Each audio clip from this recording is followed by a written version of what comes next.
Hello friends, मैं आपकी दोस्त सुधा सिंह विकलांग साथी ट्रस्ट के दिव्यांगम चैनल से आप सबका स्वागत करती हूं और आशा करती हूं आप लोग स्वस्थ होंगे। तो फ्रेंड्स, आप लोगों ने मेरी कहानी मोबाइल गेम बहुत पसंद किया, इसके लिए तहे दिल से शुक्रिया। और ये कहानी मेरे बेटे ने सुझाई थी, मुझे इसका आइडिया दिया था। जो भी 13 साल का है, उसे लगता है कि मोबाइल पर जो बच्चे गेम खेलते हैं वो बहुत गलत हैं, तो उसने ही मुझसे कहा था ये कहानी सुनाने को।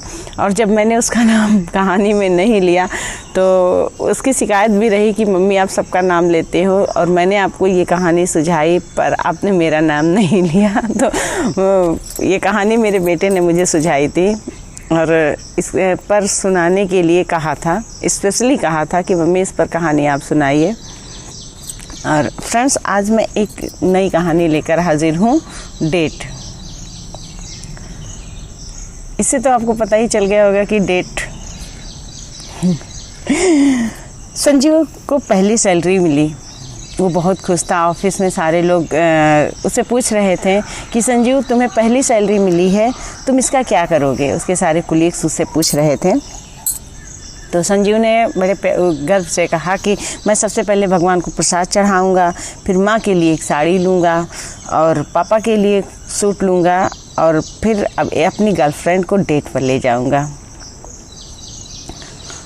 तो इस पर उसके सारे कुलीग्स हंसने लगे और उसे चिढ़ाने लगे। उससे कहने लगे, क्या बात है संजीव, मम्मी पापा से ज़्यादा तुम्हें गर्लफ्रेंड की पड़ी हुई है और जो है तुम मम्मी पापा के लिए सिर्फ कपड़े ले जाओगे और गर्लफ्रेंड को डेट पर ले जाओगे।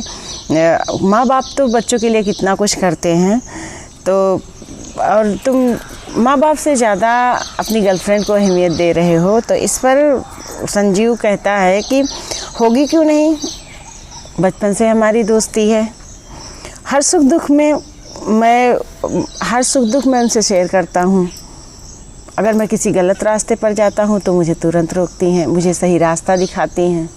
मेरी गर्लफ्रेंड बहुत प्यारी है और वो जब भी मैं कुछ गलतियाँ करता हूँ तो मुझे डांटती भी हैं। तो इस पर उसके सारे कुलीग्स हंसने लगते हैं कि जो लड़का अभी से किसी लड़की के उसमें इतना ज़्यादा पड़ा हुआ है कि उसकी डांट भी खाता है और उसी से सारी राय लेता है, ये लड़का आगे चलकर एकदम जोरू का गुलाम होगा।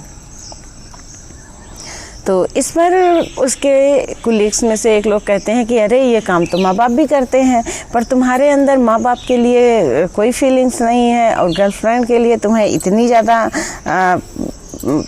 ज़्यादा तुम्हें प्यार आ रहा है कि उसके आगे तुम मम्मी पापा को भूल गए।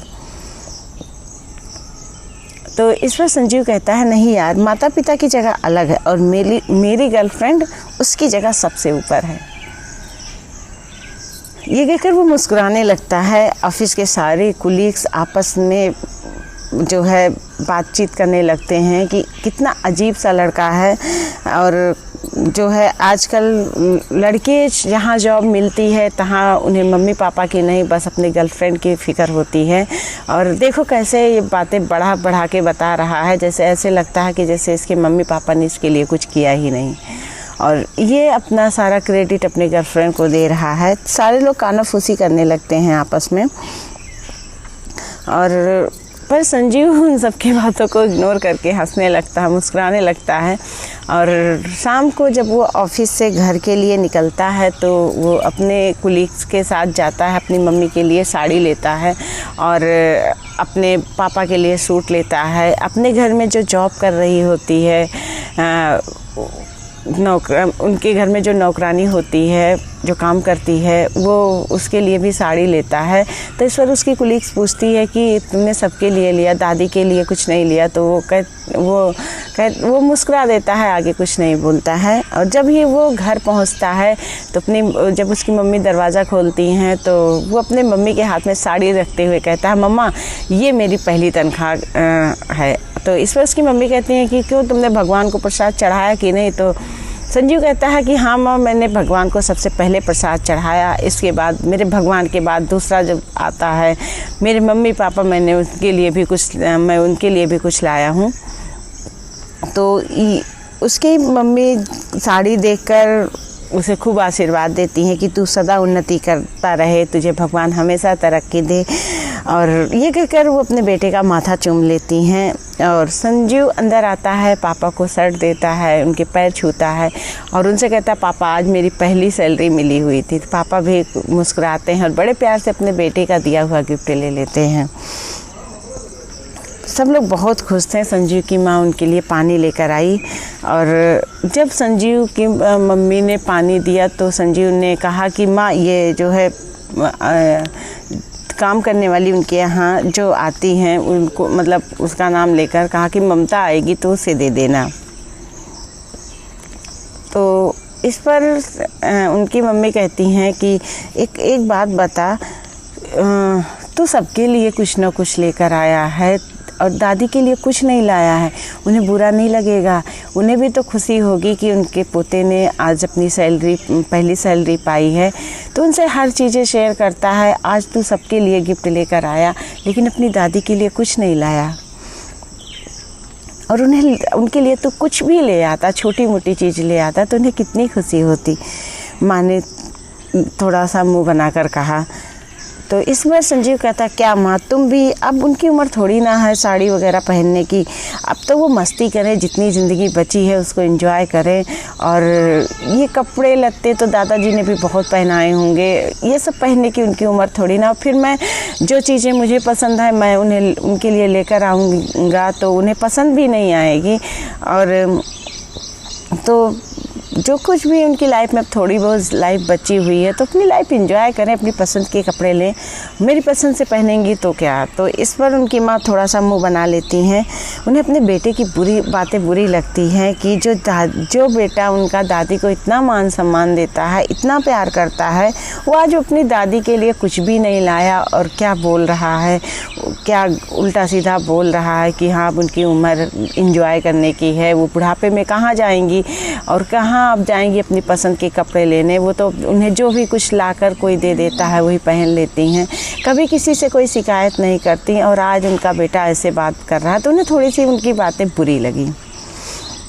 तो इस पर वो अपने हस्बैंड से भी कहा कि संजीव की बातें मुझे अच्छी नहीं लगी। तो उनके पापा ने कहा, संजीव के पापा ने कहा अरे बच्चे बड़े हो रहे हैं, उनकी अपनी थिंकिंग है और वो जो भी कर रहा ठीक है, वो दादी पोते के बीच की बात है, तुम बीच में क्यों पड़ रही हो।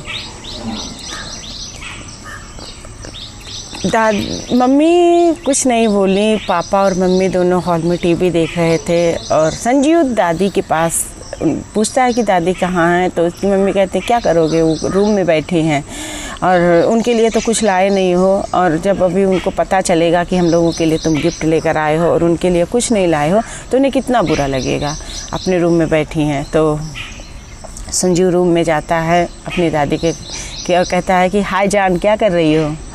तो उसकी दादी उसकी तरफ देखने लगती हैं और कहती है कुछ नहीं, ज़रा अलमारी मेरी उलझ गई थी तो मैं इसे ही सही कर रही हूँ।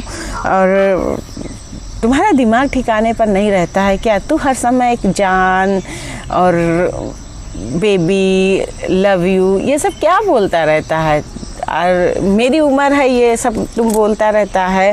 और अब तुम मुझे नहीं अपनी जाके जिससे भी शादी करना या तुम्हारी जो भी दोस्त हो उससे बोलो, मुझसे क्यों बोलते हो। दादी ने थोड़ा मुस्कुराते हुए उसे कहा।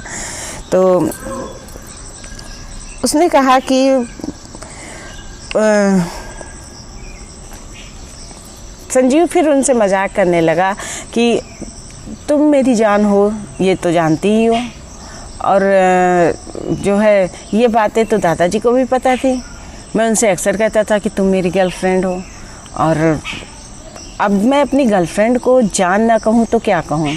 तो उसकी दादी थोड़ा मुस्कुराने लगती, कहती तू पीटेगा बेटा, पता नहीं क्या क्या बोलता रहता है, मैं तुम्हारी दादी हूँ और तू ये डियर जान ये सब बोलता रहता है। कम से कम मेरी जो है इस रिश्ते का ना सही मेरी उम्र का तो लिहाज कर, और इस तरह हर समय तू बोलता रहता है और तेरे मतलब जो लोग सुनेंगे तो क्या कहेंगे। तो इस पर वो कहता है कि लोगों का क्या है कहने दो, और ये बातें तो दादाजी भी जानते थे कि तुम मेरी गर्लफ्रेंड हो, और मैं ज़माने को लेकर थोड़ी ना चलता हूँ।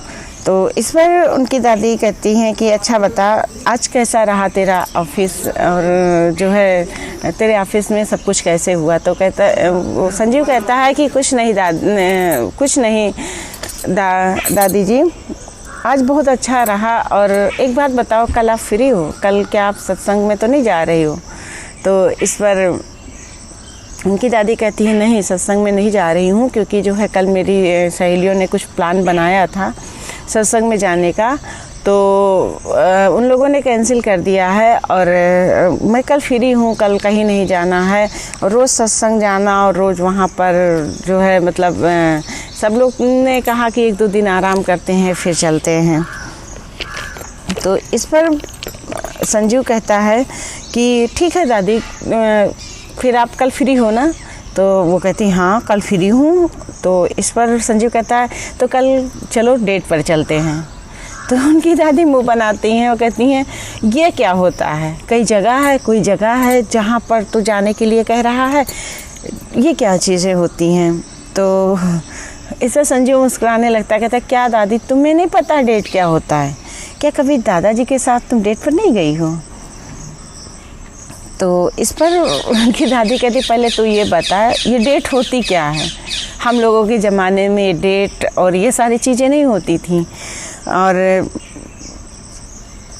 तू आजकल के बच्चे पता नहीं क्या क्या बोलते रहते हो, क्या क्या। हम लोग तो अपनी दादी को ऐसे कुछ कह भी नहीं सकते थे जैसे तू हमेशा मेरे साथ करता है, वैसा बोलता रहता है कहीं। तो इस पर संजीव कहता है कि क्या दादी, तुम्हें डेट नहीं पता है और दादाजी कभी तुम्हें डेट पर लेकर नहीं गए? ये कहकर वो दादी की गोदी में सर रख कर लेट जाता है। तो दादी उसके सर को हाथ से सहलाती हैं। वो कहती हैं कि बेटा, हमारे ज़माने में सारी चीज़ें नहीं होती थी। हमारे ज़माने में हम लोग शादी के बाद भी एक दूसरे के सामने नहीं बैठ सकते थे। अगर जो भी काम पत्नी का होता था, जैसे वो खाना बना रही है, तब भी पति जब खाना खा लेता था तब हम लोग खाना खाते थे।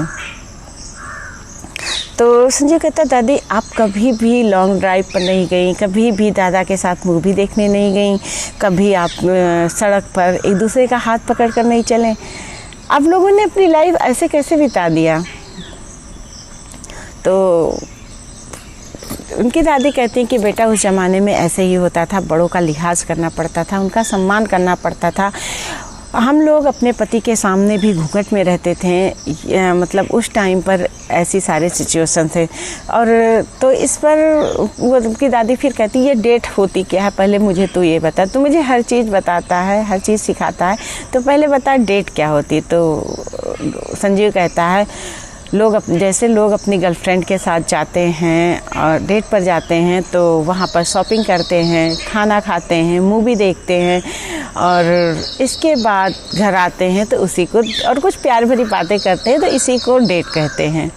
तो उसकी दादी मुस्कुराने लगती है, कहती बेटा, अब गर्लफ्रेंड बनने लगी हैं, पर हमारे ज़माने में ऐसा कुछ नहीं होता था। हमारे ज़माने में हम लोग, जब तुम्हारे दादा से मेरी शादी तय हुई थी तब मुझे पता भी नहीं था कि किससे मेरी शादी तय हुई। घर वाले सिर्फ जब शादी तय कर देते थे, रिश्ता कर देते थे, और तब तो ये भी रिवाज नहीं था कि लड़की को देखना होता था। बड़ों के बीच में बातें होती थी, बड़ों के बीच में आपस में रिश्ता तय हो जाता था, और जब शादी पूरी फाइनल हो जाती थी तब लड़की को पता चलता था कि उसकी शादी यहाँ पर तय हो गई है।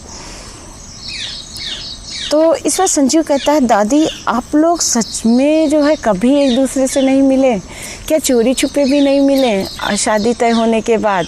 और आप लोग कैसे एक अजनबी होकर एक दूसरे के साथ आप लोगों ने इतने प्यार से पूरी लाइफ बिताई? आप लोगों की, जब से मैं छोटा था मैं देखता था दादाजी आपसे बहुत प्यार करते थे, और आप लोग अजनबी होकर इतना अच्छी बॉन्डिंग कैसे आप लोगों में थी? तो दादी कहती हैं कि बेटा, उस ज़माने में ऐसा ही होता था, ऐसा ही मतलब लोग जब शादी हो जाती थी, पति पत्नी के द्वारा 7 फेरे ले लिए जाते थे, तो वो फेरे वो पति पत्नी को 7 जन्मों तक बांधे रहते थे। दादी उठती हैं, अपनी अलमारी सही करने लगती हैं और संजीव उनसे बातें करता रहता है और वो अपनी दादी के जब दादी उसे ये सारी बातें बताती हैं तो वो अपनी दादी के बारे में जानना चाहता है, पर दादी कहती है अरे मुझे क्या बेटा, वो सब बीती बातें हैं, सब मुझे अब नहीं इतना याद है, मुझे अब नहीं ध्यान है। लेकिन हाँ, उस ज़माने में आजकल जैसे लड़के लड़कियां घूमते हैं, आजकल जैसे लड़के लड़कियां एक दूसरे के साथ समय बिताते हैं, उस ज़माने में ये सब ऐसा कुछ नहीं होता था।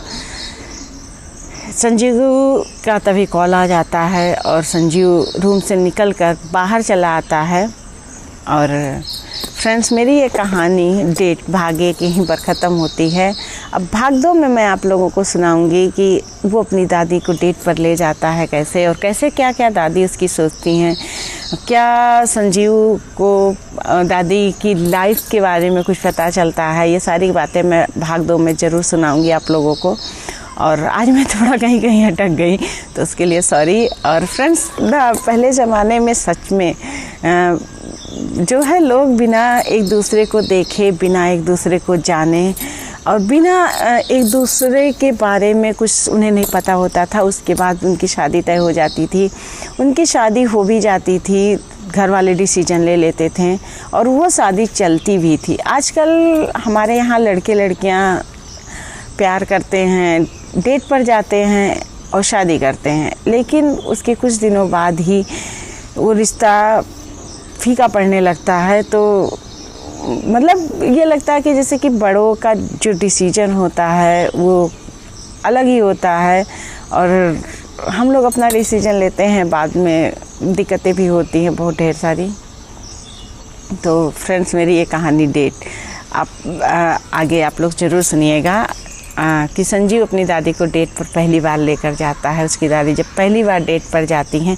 और फ्रेंड्स, एक बात और कहना चाहती हूँ, हमें अपने बुज़ुर्गों को, अगर हम अपने बुज़ुर्गों को थोड़ी छोटी खुशियाँ दे देते हैं, इस तरह की सरप्राइज़ दे देते हैं, इस तरह उन्हें बाहर घुमाने लेकर जाते हैं, तो हमारे बुज़ुर्ग बहुत खुश होते हैं। उन्होंने जो अपनी लाइफ में नहीं किया है, जब वो सारी चीज़ें वो लोग करते हैं तो फिर उन्हें ये लगता है कि उन्होंने अपनी पूरी ज़िंदगी जी ली है।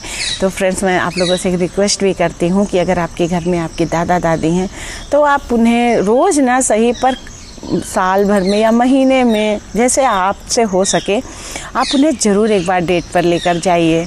देखिए उन्हें कितनी खुशी होगी, उन्हें कितना अच्छा लगेगा। वो भी बाहर की दुनिया देखना चाहते हैं। वो आप लोगों की तरह उनके मन में भी अरमान होता है कि बाहर की दुनिया कैसी है, ये सारी चीज़ें क्या है, उनके मन में जिज्ञासा होती है जानने की। तो आप लोग ज़रूर उन्हें डेट पर लेकर जाइए। उनका प्यार और उनका आशीर्वाद आप लोगों को बहुत तरक्की देगा। तो इसी के साथ मैं भाग 1 डेट यहीं पर ख़त्म करती हूँ। फिर मिलती हूँ आप लोगों से। और अगर आप लोगों को मेरी ये कहानी पसंद आए तो please like, comment and share कीजिएगा। और हमारे चैनल पर अगर आप नए हैं तो प्लीज़ सब्सक्राइब कीजिएगा। और अगर आज मुझसे कहानी सुनाने में कुछ गलती हुई तो प्लीज़ मुझे माफ़ भी कर दीजिएगा। तो इसी के साथ मैं फिर मिलती हूँ। नमस्ते।